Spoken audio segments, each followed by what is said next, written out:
गीत का संकेत किए। 16 कला अवतारी यदुकुल नंदन भगवान श्री कृष्ण कन्हैया जी के बाल्य अवस्था बा। सखियां लोग कुल चिढ़ावत है कहा एक करियऊ। देखिए क्या प्रेम था। सांवले सलोने श्री कृष्ण जी को सखियां लोग चिढ़ा रही है कि तू इतना करिया है या तोहर बियाह न होई। न विश्वास हो तो जाए के अपने माई यशोदा से पूछला। सखी सहेली लोग चिढ़ा के कुल कहत का है कहे हमारा समर रंग मन नहीं भावे ए हो सावरिया।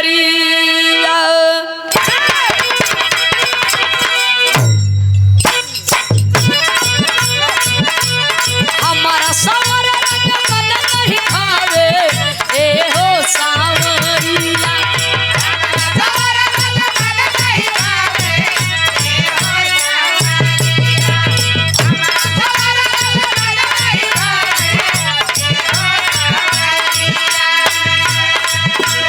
हमारा सारा रंग मन नहीं भावे ए हो सावरिया।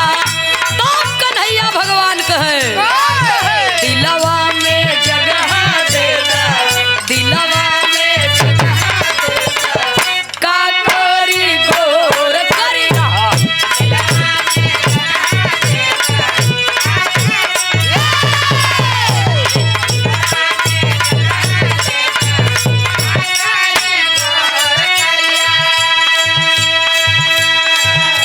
ए दुनिया में एक से बढ़ के एक धुन तर्ज निकला बा। कोई हाल मस्त, कोई चाल मस्त, कोई खा के रोटी दाल मस्त। भैया धुन तर्ज के कोनो कमी नहीं बा। एक ठे दुल्हन अपने दुल्हा के भक्ति से बड़ा परेशान बा। अपने सखी सहेली लोग से कहता का कहता भैया हो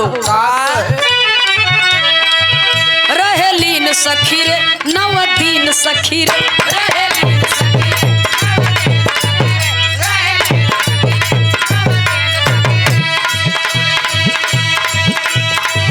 माई के नमवा जपेला रात दिन सखी रे, माई के नमवा जपेला रात दिन सखी रे, माई के नमवा जपेला रात दिन सखी रे।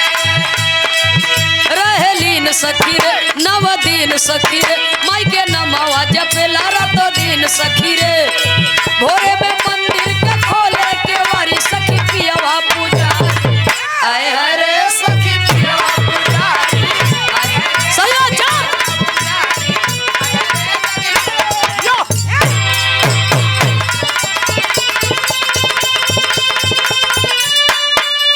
अरे जीव राजा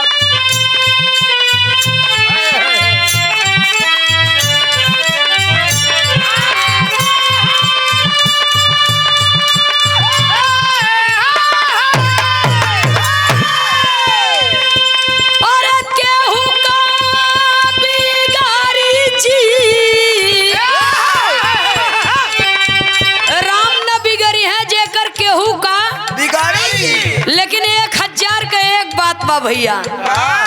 देखा चाहे राम हो चाहे केहू हो चाहे भीम ही हो भैया। भगवान तब्बे तक साथ दे ही जब तक अपन नियत और कर्म दुरुस्त बा। अपन नियत बिगड़ जाई तो कोई साथ दे ही होई नहीं। इसलिए न भगवान न इंसान कोई साथ नहीं दे जब तक अपन नियत दुरुस्त रहे तब तक सब साथ दे ही। इसलिए मेरा कहना है